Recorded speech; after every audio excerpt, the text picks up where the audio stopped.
All right, let's get started here. Hey, it's Joe Solari, and welcome to the Business of Writing. And today's guest is the ever popular Craig Martelle. Hey, I'm here coming to you from the subarctic, and we're going to talk Q1 review and a look into Q2 and the way ahead for 2020.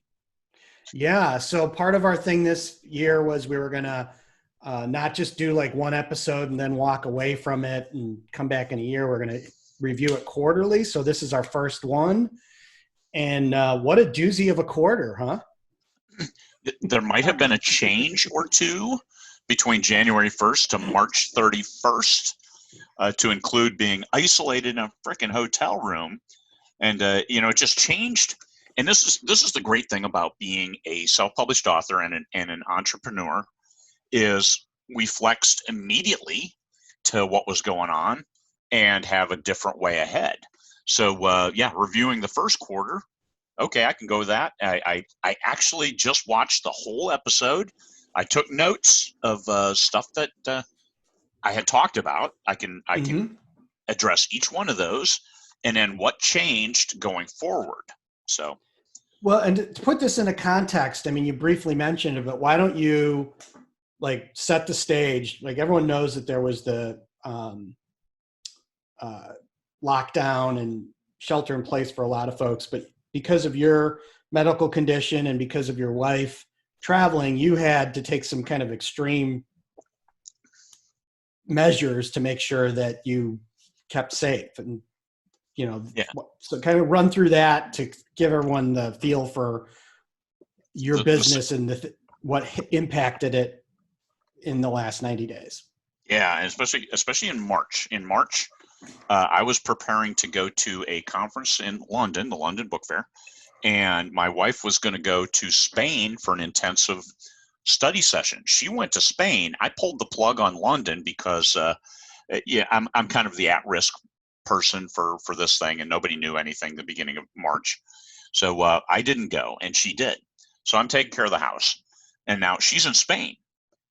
And all of a sudden, Italy and Spain become the epicenter, and her plane ticket out is like one day after they locked down Europe. So she had a flight, and she was kind of able to get on that flight and get up to Dublin, where they had locked everything down, and she wasn't able to make her next flight. So she got to spend a day in Dublin trying to catch a different flight out. And anyway, when she finally got here, she had to quarantine, but she had no medicines, she had no clothes, all that stuff. So I gave her the house, and I moved into a hotel for 2 weeks. I thought I'd be down there living the life of Riley, going to restaurants, and all of that shit closed like the day after I moved. So now I'm in a hotel. I've got no access to restaurants, and I really shouldn't be going out, especially at that point. We had no cases in Fairbanks. And then like 2 days later, we got cases in Fairbanks, and we got like 3 cases of different people, and they weren't sure about community spread, even though they had all been outside and come in. And outside in Alaska, when we say outside, we mean outside the state. So they were outside and then they came in. And so they couldn't verify community spread. Give it 2 days, and hey, we got community spread. So I'm trapped in a hotel. Even it did have a kitchenette, so I was fine on food, and I was able to take care of number one. For 15, 16 days I was down there, and then came back up to the house, more self-isolation.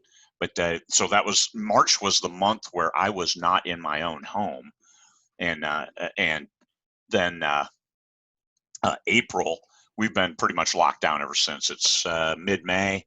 And we generally don't go out, just order groceries online and go pick them up, and they just load them in the back of the truck and we come in. So it changed that dynamic. But me as a self-published author, and this is all I do, it didn't change how I run my business. But what it did is it significantly affected my travel. March was supposed to be like a non-productive month. I was going to be on the road nearly 2 weeks. I was going to 2 different conventions, one in London and one in Lake Geneva, Wisconsin. And London did happen, not London Book Fair, but I didn't go there. And I didn't go to Lake Geneva. That conference got called off because Wisconsin shut their state down. And so, and now all of a sudden I've got all this time. I'm here, and we really can't go out, because I would go out a lot. I would go out grocery shopping like 5 days a week because I just love the grocery store, and I might see something, get a couple things. And I mean, it's the first world, right? So let's take advantage of what is available. Well, we don't do that anymore. I actually went into a grocery store first time just a couple days ago, and it was so cool. I mean, I've got the mask on, I've got gloves on, and it was still so cool being able to browse in a grocery store, because browsing online, it doesn't do it for me. No, it's just not But the same. yeah. But it was the Co-op, which is a special grocery store, so I didn't get any chips or snacks and stuff like that. So I haven't had snacks for 2 months. My quarantine, I didn't do well. I had all kinds of garbage food that I ate, gained a little weight. I have lost all of that and then some. So the last month and a week, 5 weeks, I've lost almost 10 pounds, and continuing down my target. I only have 13 more pounds to lose to hit my healthy adult target. That's something. It's like, oh yeah, could I lose a few? No, I don't need to lose anymore. That's it. That's the healthy target. I lost, taking care of those jowls already, drinking plenty of water, and so those things are looking pretty good. Weather's changed, so all of that's good. However, still have all of the production and stuff that is looking forward for the rest of the year. We're still running promotions. The great thing about the COVID-19 lockdown, besides people dying and stuff like, I mean, we don't, everybody will know somebody who passed away from it. Everybody will know somebody who got sick from it and was sick as a dog. And, our lives still move forward.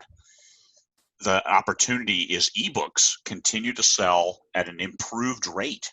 Certain genres don't. I mean, we had Alex Newton from K-Lytics on the show, and he talked about, here's genres like travel genres. Those really weren't doing so well.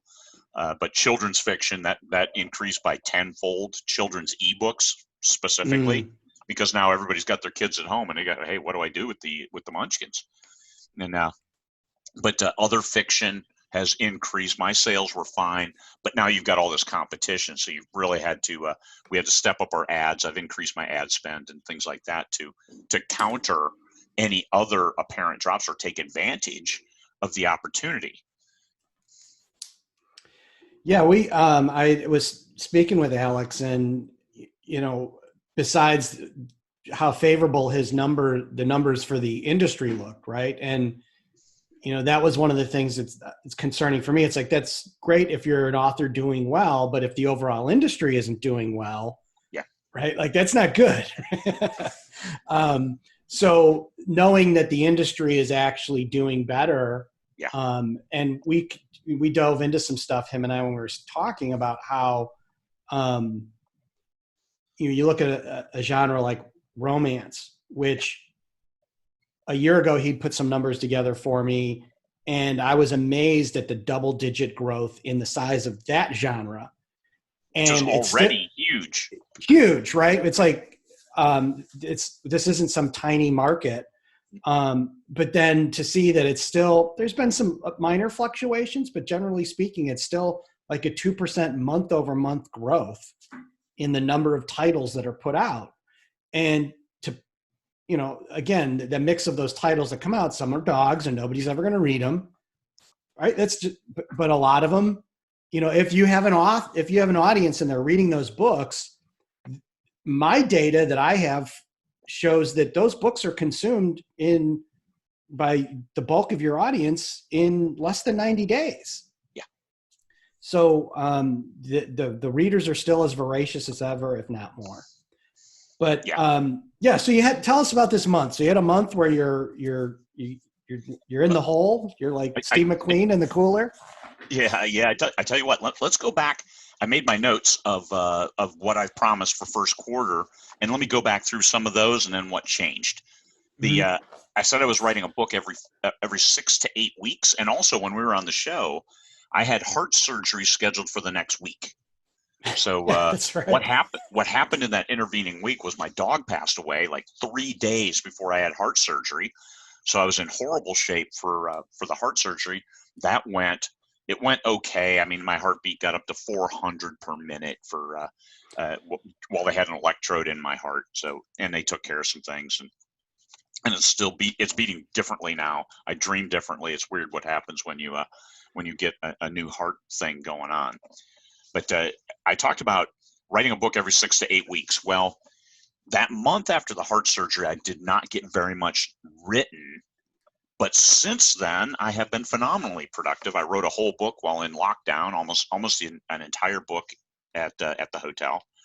And this month, I'm on track to write 100,000 new words in addition to other stuff. So, Wow. so that 6 to 8 weeks, by the end of June, I will have published 7 new titles this year. So the book I'm writing now is going to be about 120,000 words. The book, I wrote 2 books, one 84,000, one 74,000. I rewrote a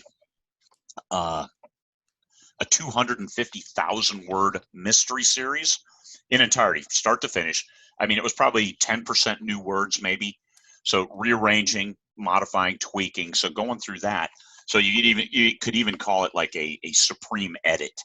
But still, it took 7.5 days of intense focused effort to rewrite that series, get ready for relaunch. And it launched 2 days ago and sold more copies in one day than that entire series, all 9 books, had sold for the entire duration of its existence last year, because I had wrong covers on it and targeted the wrong audience. So that is out of the gate like a rocket. Marketing 2 series starters a month. I continue to do that because it has borne the greatest fruit. So taking these full box sets and put them on, hit them with a marketing campaign where you drop the price to 99 cents or free. Do that twice a month, 2 different starters. I have 17 different series, so getting a series starter up, I don't get overlap a whole lot. Mm-hmm. And then I can roll in a box set as well. I've got 3 box sets now that are leading the earnings parade. All good stuff, because I mean, massive page reads. Books that are 3 years old, I'm getting 50,000 page reads on the series a day. Wow. So which series are these? The Terry Henry Walton Chronicles. That we put that complete set, and that was a business decision. The complete set is 3,700 KENP, 3,700 KU pages. You only get paid for the first 3,000, but we figured we'll eat the extra 700 to get paid for those first 3,000, because that's like $13.50, $14. So not a bad earnings if we get somebody to borrow it and read it in KU. So we priced it down. We still have it down because that has generated enough interest to keep it viable in the ranks. Amazon keeps sharing it, and life is pretty good on that one. Another thing I said in the first quarter was that I intended to finish all series but 2. I am on track to do that. The book I'm writing right now will finish the Terry Henry Walton Chronicles. That one, and it'll be the 19th book in the series. So it finishes that whole evolution of those characters. Next one up is the Nightwalker series. I'll write the 8th book in that. I got the 7th done this year. I wrote that in a week. I had to tie up a series, Metal Legion. I finished that series. My co-author on that wasn't able to continue, so I had to write the last book, and that turned out to be 82,000 surprise words that I hadn't planned on writing that I got to write. We signed an audio contract, and they said, we'll get these audio books done in 18 months. And we negotiated down. Bullshit, get them done in a year. Hey, no sweat. We had 6 books at the time. We got the 7th book. My co-author disappeared. And all of a sudden, it's like, holy crap, I only got 5 months left to get this 8th book to them. Otherwise, we're in violation of our contract, and we're not going to breach a contract. So I wrote the book, and we published it, and it'll get made into audio. One thing I was looking at was tracking profitability, and that is critical. That's one thing that I have been doing much better. Overall profitability, I maintain a percent of how much profit, how much ad spend overall. I do macro. I'm not doing daily. Ooh, I spent $31 on this ad, and it earned as much as an ad I spent $34 on. So let's go with the 30. What's the end of the week? How much did we spend? How much? So yes, I may have some inefficiency in there, but we continue to carve that down. Let's find the good ones. Let's start new ads. Facebook ads are kicking right now. Very low CPC, cost per click. I'm down to 11 cents on a cost per click on some major ads. So that's working quite well. The 3-book series that I mentioned, we launched that in February when we wanted to. We launched that in March when we wanted to. The first one, then 28 days later, we launched book 2, and book 2 was on pre-order, that link right after the end saying, if you like this, jump on board with book 2. We didn't push the pre-orders on book 1, we pushed the sales, but book 2 pre-orders blew book 1's pre-orders out of the water. Book 3, put that one pre-order link after book 2, and those pre-order sales are rocking. Those are happening, and they're inching up. They're going to be in front of book 2's pre-order sales, and then book 3. That's when we really start marketing. We ran some very, very minor ads. We did a big rollout, but we didn't do anything for book 2 besides saying, hey, book 2's available at no additional spend. And book 3, now we're going to do a big promo campaign on book 1. We're reducing it to free, actually.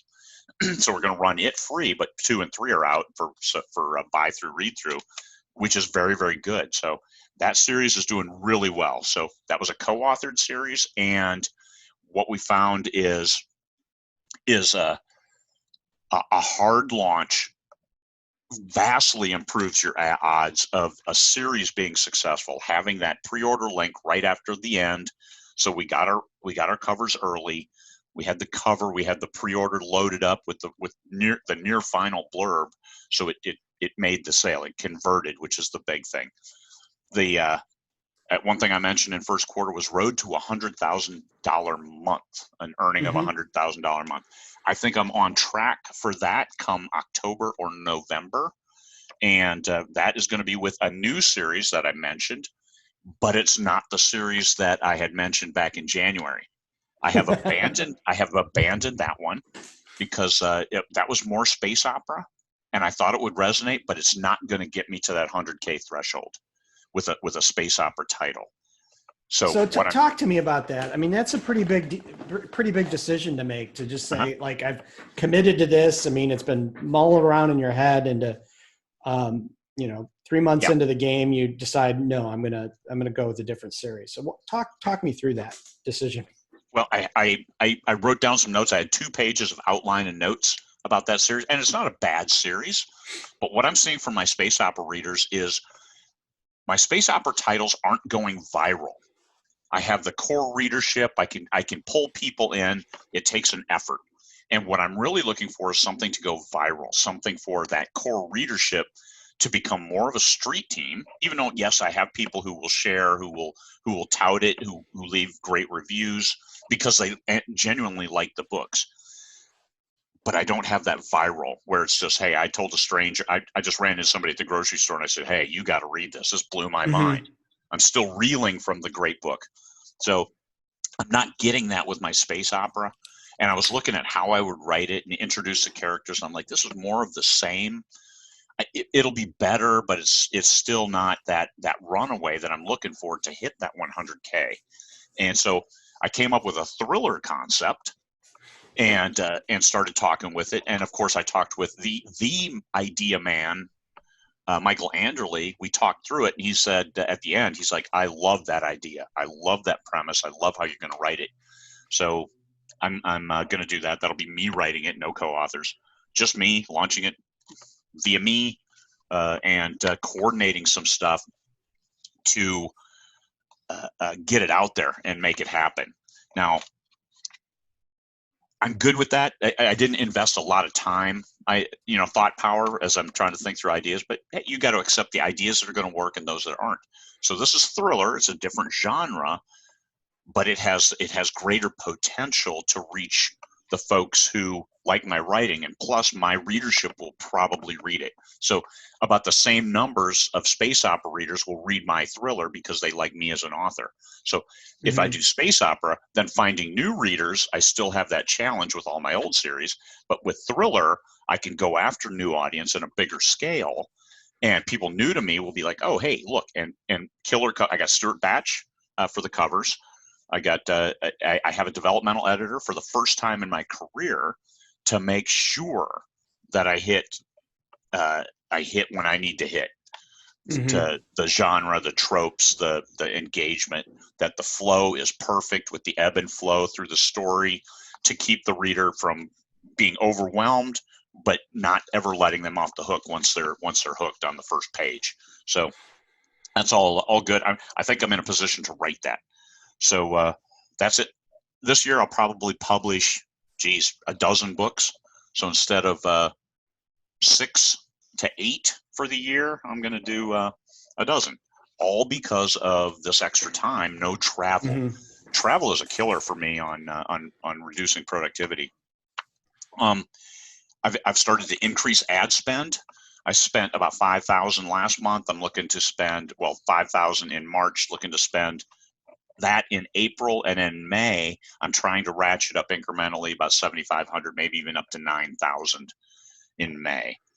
Still running the same number of promotions, 2 a month, and then also looking at an additional revenue stream.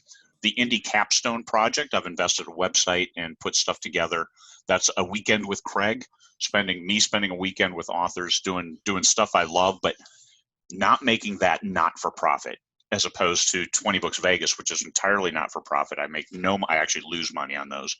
But the Indie Capstone weekends, where I might make $1,500 to $2,000 over the course of a weekend. And yes, if you're watching this and you're an author and considering it, I'm not writing. If I'm not writing, I'm not making money.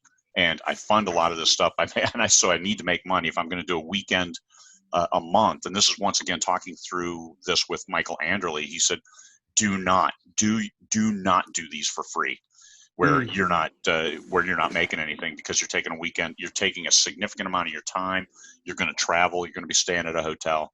He said, if you're going to reduce your potential for revenue by not writing, then you need to fill that gap somehow.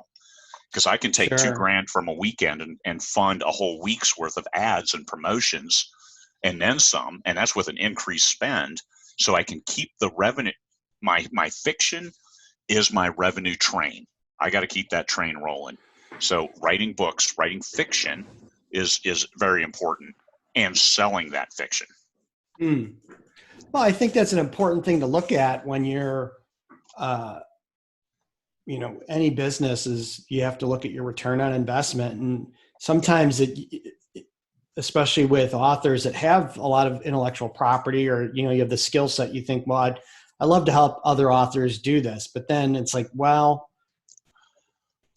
a weekend, what you can produce in writing gets you this much revenue, right? And the risk reward is really low because you've been doing it for a while. I was talking with one of my clients about, they were looking at an investment opportunity, and I'm like, okay, that particular amount of money, if you put that into your own business, what would happen to it? Yeah. Okay. Well, yeah, there's, I know what my returns are. Oh, and the risk is lower too. Like, there's more in your control, and you've done it before. So it's a business. So you really have to look at that and make sure that you understand where those dollars are best utilized to get more dollars. Yeah. And sometimes you just have, as much as you might want to really do it and you think it's going to help people, it's like, well, it's not the right thing for the business. Yeah, that's right. That's right. Because I'm engaged in an investment opportunity as well, and that'll be some fair dollars. I've looked at, investing in my own business. I'm not paying co-authors. I'm not doing work for hire anymore, so I don't have that cost. Covers are already covered. Editing is already covered. So how would I invest that? Additional ads and marketing. I'm trying to scale up, and I've got that money set aside. So this is just, this is a pot of money to use as an additional revenue stream, because I've got this pot of money to invest in my own business that I'm not fully tapping. So that's I made that decision. But these are the thought processes. You and anybody listening as an entrepreneur, you've got to go through these thought processes. I know you are fanatical about doing a value proposition on everything that costs money, or could be potential, because you had even leaned towards borrowing money when you have that better perception of the ROI. Because if your business is growing and growing and you don't have enough money to cover new covers and new books, whether editing and ads, when you know these are resonating, it's like you might want to borrow that money because you can get it at 8% or whatever. But and this is the risk reward. If it's like, hey, I'm going to launch my first book, I need $5,000 because I think I can make. Whoa, hang on there, big husky. That's a big risk if you don't know. But if you are already a successful author, getting to that next level, it might just take an extra 10 grand. Mm.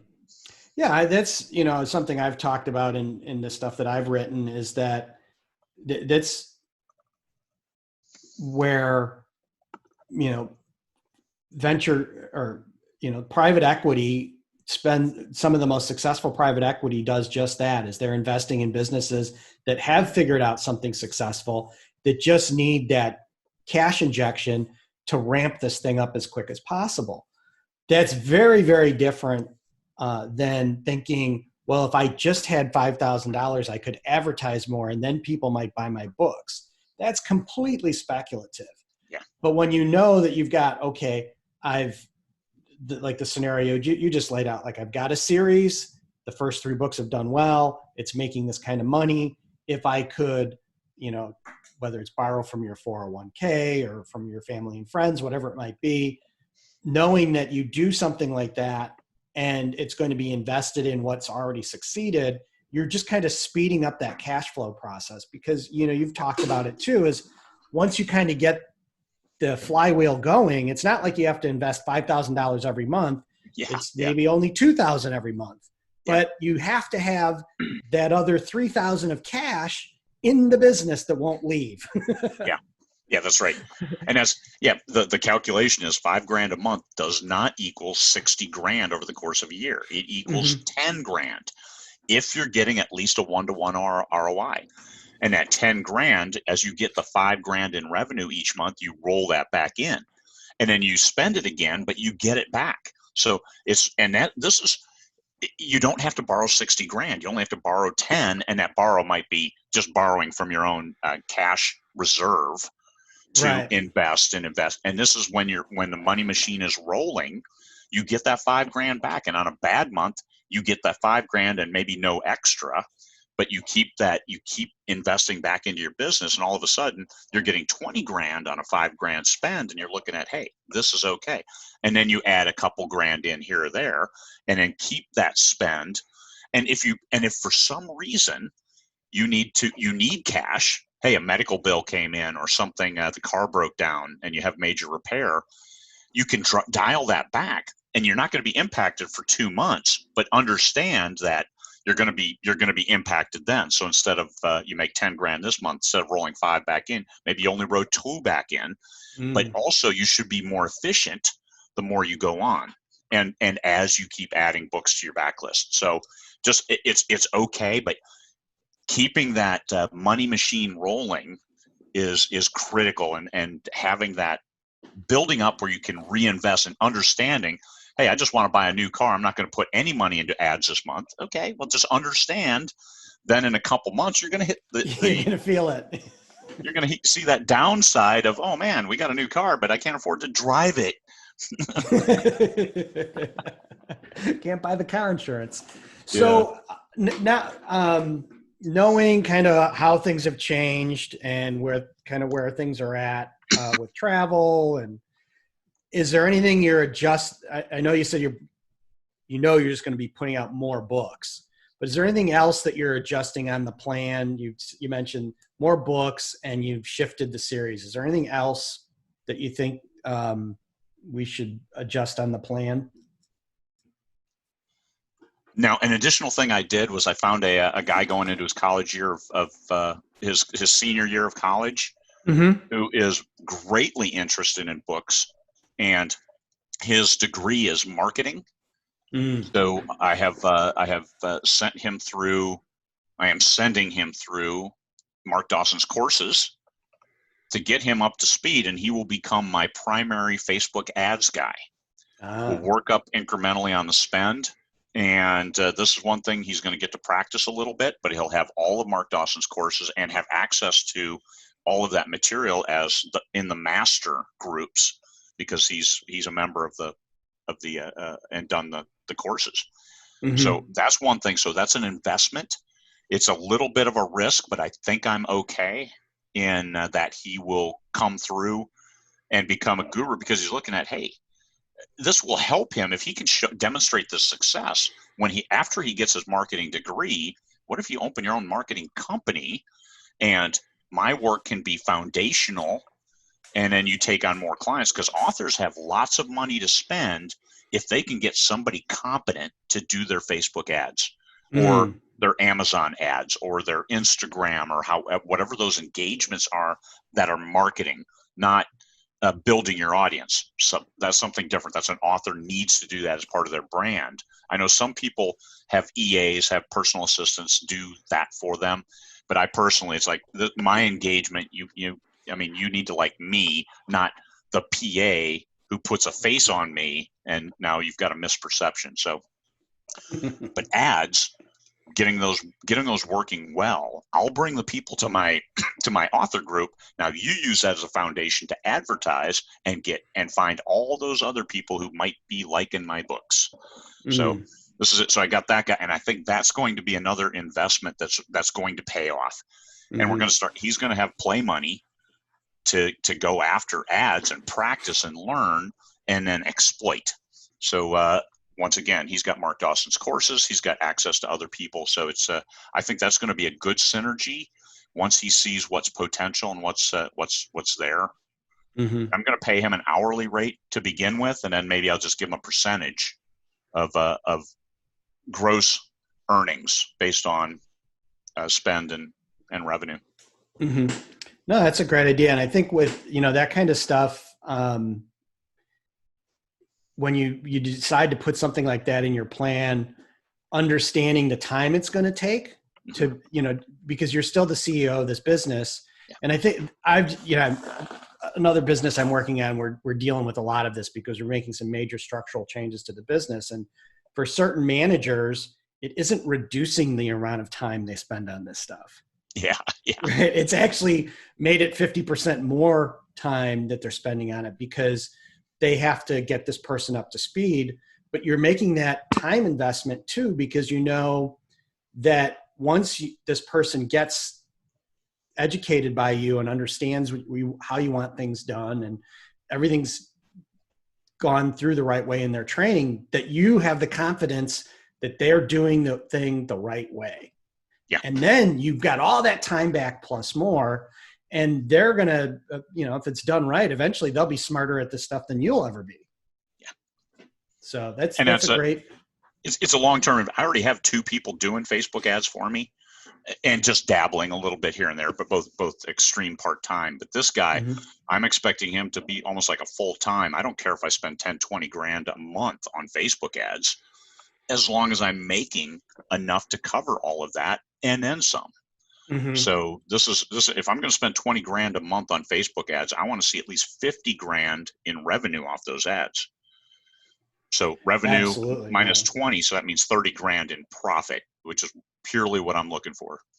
So this is so I'm looking at a what is it? 1.5 to 1, 2.5 to 1. What's that ROI? Yeah. 2.5 to 1. No, that's great. And, I think that every business has to go through those periods where, the clients that I'm working with that are in this, that are doing the kind of levels that people aspire to, at some point they hit that roadblock and they have to make a decision. Either the business isn't going to grow. Yeah. Right. They can keep things just the way they are. That's okay. But the business isn't going to grow. Right. Yeah. And either you have to bring people in that are experts that can take over this stuff, or you have to build some type of new strategy or system. Right. Exactly that, man. Yeah. Yeah. That's really the heart of what, Lisa and I do with clients is like, the math is easy because with just some tax stuff, what you pay us, we're going to show you that savings in the first year. But it's taking what we do and giving you back this writing time. Was now there's all this more production the business can deliver. Right? And I think that's what all small business owners figure out. Like, you do something that you love, you're good at it, you're profitable, and then it's like, oh, damn, like I've got a business and I got employees to manage, I got healthcare to pay, and Yeah. All subcontractors, man, all subs. Yeah. We're in a good place in Alaska. It's the rules there's everybody's a sub up here. So it's not like I'm going against like California. If you're in California and you think you're paying a subcontractor, they may become an employee, even though you're not set up that way. And Yeah, I've had some people asking me about that, and it's kind of scary. And I just noticed, I saw Uber is making an all stock offer to buy Grubhub, and I'm just thinking, what horrific time those guys must be going through, dealing with California law change. Yeah, demand has dropped off. And now they want to go buy another company that hasn't been profitable either. Like, yeah. Gluttons for punishment. Oh yeah, and Grubhub is riding a monumental low, because when everything dropped off and people were struggling, they forced businesses that closed who had contracts to still pay. Because they have almost like retainers. It's like, hey, we got a contract, you're going to pay me, but we closed our doors. Hey, you're still going to pay. And they went to war with every business. So I don't know who would want to do business with Grubhub after that. Well, and I can't remember who the investor was that I saw. It was like, if Grubhub's not making money right now, how are they going to make money? Yeah, because Uber doesn't have, I mean, just a straight cap buy. Okay, you're using their stock to buy their own with an artificial inflation. It's as opposed to any kind of cash, because Uber doesn't have any cash right now. No. And the hotel where you do your own room, Airbnb, they don't have any cash right now either. They took a huge hit over the last couple months. Well, yeah, that's another one that's really scary, because they clawed back all of their hosts' fees and pay, right? So, like, think of that if you're somebody that was running, a couple properties, and you don't have those fees just sitting around, right? Like, you probably spent that money. You may be using it to cover the mortgages on these properties. Yep. And all of a sudden you look in your account and they've clawed back the money because they've returned it to all these. It's like, it's going to be real interesting how that plays out. Yep. Completely. But that's the big world of finance. What it means is, if you are sitting on anything, and I'm doing okay, I have not taken a hit in my revenue, and been okay, held even through all of this, even with my spend and stuff, still making good money, and been able to build up a little bit of a cash reserve, and paid my taxes, which in a month we got the estimate for Q2. I did pay Q1 on April 15th. I did my taxes. I'm good. And then I took all of my tax return and pumped it into Q1 taxes. So, because I grossly overpaid last year because my expenses were a little higher, thanks to 30 weeks of horrendous co-authored books, horrendous expenses related to co-authored titles, and just monumentally crushing a level of expenses. So I had a few more deductions, and it worked out well. Now this year I won't have those, and I'm doing okay. So I took all of that money and I rolled it right back into taxes, even though I'm not required to pay that much. I'm like, I might as well. I'm gonna pay it sooner or later. Yeah. But that's a good point that you bring up, because a lot of folks, they don't hear those stories. They only hear about, like, oh, this guy's selling all these books. It's like, well, you've also, and I know the same has gone with Michael, and I know a lot of other authors that have tried and failed. Yeah. Right? Like, they've said, okay, I think this is a good opportunity. I've done my research. I'm going to commit this much money to it. And they were wrong. Well, they're upside down a pretty significant chunk of change. Yes. Yeah. And people just kind of blow that off and don't realize that, that is part of the business investment and the risk that you take when you're trying to scale up one of these businesses, that every once in a while you're going to pick a loser. Yeah. Right? Yeah. And that's this mystery series that I launched a couple days ago. It was, we published it last year as a bunch of serials every 2 weeks, every 3 weeks, something like that. Every 2 weeks we published one. And they didn't go, so we unpublished them in December, and I started having new covers made. We get 9 new covers, so paid for those. And so my total sunk costs on that were $20,000.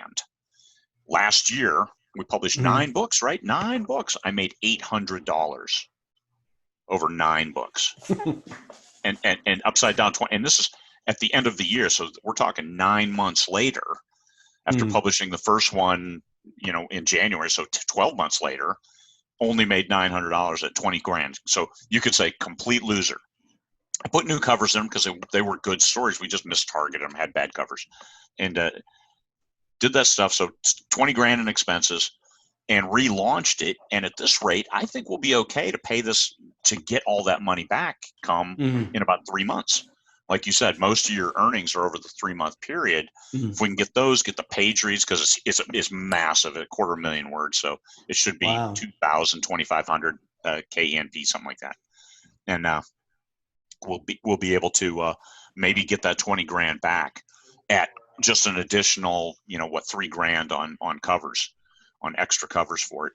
So sometimes you got to take that guesstimate of the quality of what you're putting out there. And yes, it's a different genre, but with the new covers, like I said 2 days ago, the sales blew the doors off all of last year in one day, just because we'd done a little more hype. We had better ad graphics because the cover artist, Ryan Schwartz, redid the covers. And what he made is he made this cool ad graphic that I could use as well, because he loves showing off his 9 covers because they're outstanding and perfect for the mystery, for the adult audience. And so we've been hitting that.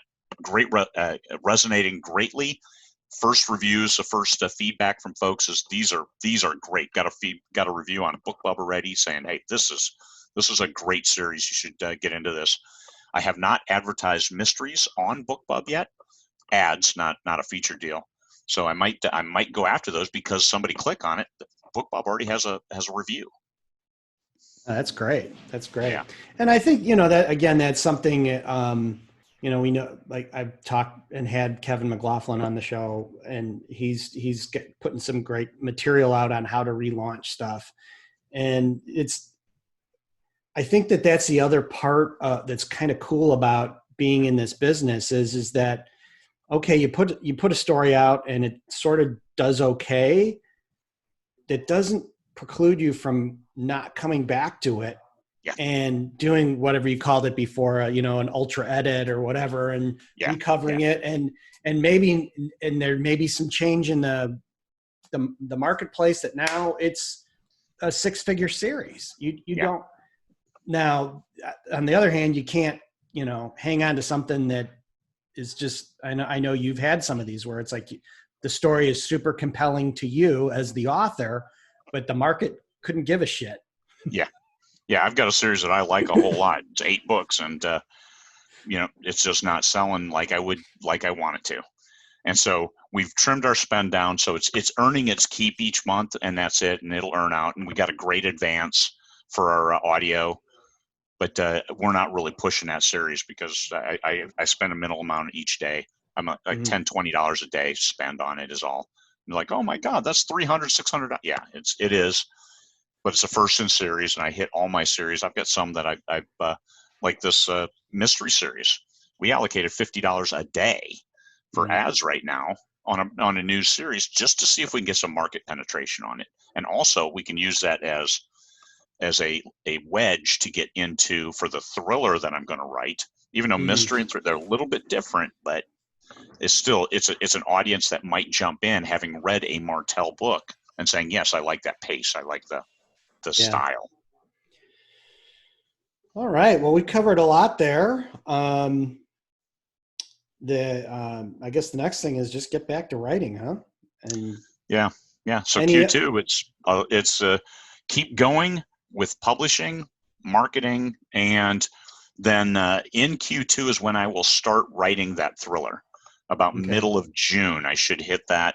And so if we did a section in July Yeah. with Well, Q2, how did we do?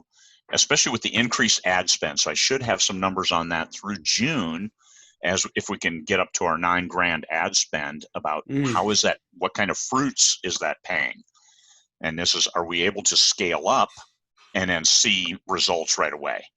And then what kind of page reads? This month could be a winter month for page reads, because I've got a few box sets of some big number KNP that are really awesome. rocking right now. So I could have I mean, my biggest page read month before was, I think, 5 million, and this is this month may actually go beyond that with these Wow. box sets and with some other pushes that we've been doing. So that's what I'm looking at. It would be nice to get beyond that, and because it's not my name on the title on all of them consistently, like just Craig Martelle.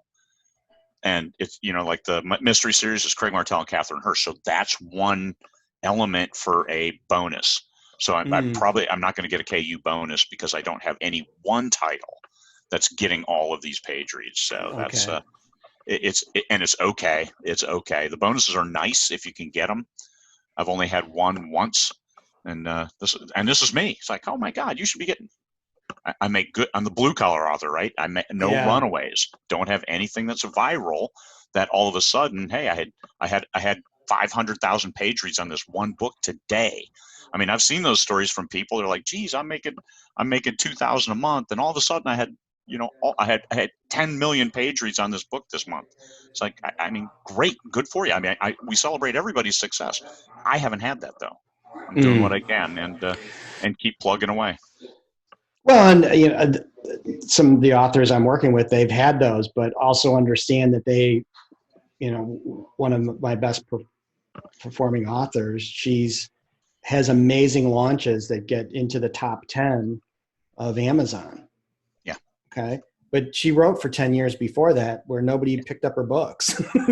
Yeah. So, don't look at it, any of these in a snapshot and say, oh, this person just fell into it. It's like, no, they worked really, really hard at finding their voice and finding their audience. And now that they've got it, they're committed to making that successful and building and building and building. Yeah. 10 years to become an overnight success. Yep. Yeah. Nobody wants to hear that part.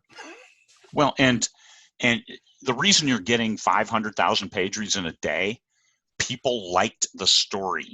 And can you replicate that for the next story? And this is the challenge. You'll see people like your author there. I'm sure the next book will do comparably, because if you're launching book after Dakota Kraut, his new book will be as good or better than his last book. And that's what you're going to get with a Dakota Kraut title. And this is what people are looking for. And that's when you see the same names pop up. It's because their quality control has aligned perfectly with their readership, and their marketing and ads are touching those noses. Chris Kennedy, his launches, it's almost all organic, because this is how he's built his audience. So are you aligned with how your audience is going to buy your book? And when you can say yes, then you're once again, your risk drops to almost nothing, because you've taken that challenge and you said, I'm going to deliver a book that's just as good, and just as good from my reader's perspective, because I know what they're expecting. I'm going to deliver on those expectations with a couple little fruity twists on the outside to give them more flavor for next time. And they're going to hit. And all of a sudden, hey, look at that. They had a 50 grand month off one book. Yes. And it took an awful long time and a lot of effort to get to that point. And I think I'm at that position with my career and my writing, that I can write this thriller in a way that is overwhelmingly compelling, and then will resonate across a broad audience. Yeah. Well, we'll revisit this in July and see how that all goes. See how Q2 looks. Yep. That'll be here faster than we know. Yep. And hopefully my guy, my college junior, will have completed the sessions, and it will be exploring Facebook ads and start earning his keep. That'll be interesting. Yeah. And going forward, and hopefully we'll be good. Hopefully when we come back in July, we'll find out that the world is opening back up sufficiently, because for the first Indie Capstone, it's going to be Fairbanks, October 3, 4, 2, 3, whatever that weekend is. It's going to be that weekend, first weekend in October, and hopefully we'll be all open. People can travel here, even if it's only from the United States. And then we can have a good weekend of focused, one-on-one, small group efforts to improve your business, and what's it take to take your business to the next level, and how can you improve your focus to drive your business to that next level. Because some people, if your whole answer is all I want to do is write, I just want to get smart enough so I can pawn all this stuff off, we're going to have problems, because you're looking to pawn it off probably before you're ready. Because once you find out that the stuff isn't that hard, you just have to figure out what you need to do. Then it's be like, why would I want to pay somebody else to do this if I can't make up that time with writing and then making that much more money? Yeah. Because if you can only write like 2 or 3 hours a day, then you got to look at, if I hire somebody else out, I'm still only writing 2 or 3 hours a day. It's not like I'm going to write 4 or 5 hours a day. I mean, you have to know yourself. So in this extra time, instead of watching Netflix, let me do ads. I'll do it for myself, and that's 100% profit if you're doing your own work. Now, when you add up all your hours together, you may find that you're making only 38 cents an hour, which I think that was my first year. I made like 38 cents an hour for all the hours I put in, and the actual profit past cost.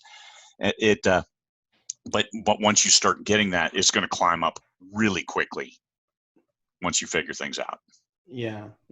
Well, we've talked about it before. I think even if your intention is not to do certain things as an author, you do need to know how they're supposed to work so that people don't take advantage of you. Yep. And that certainly goes with your business. Even if you're working with somebody like myself and Lisa, our job is not only to get the stuff right with your books and help you with that financial piece to the strategic plan, but if we're doing our jobs really well, we're making you a better CEO. So you're asking us the right questions. Yep. And challenging us, not just accepting what we say. Yeah. In regards to optimal use of your money and your time. Those are the two assets you have, money and time. Yeah. All right, man. Well, it's great talking to you again, and we'll do this again in July. All right. Thanks, Joe. All right. Talk to you later.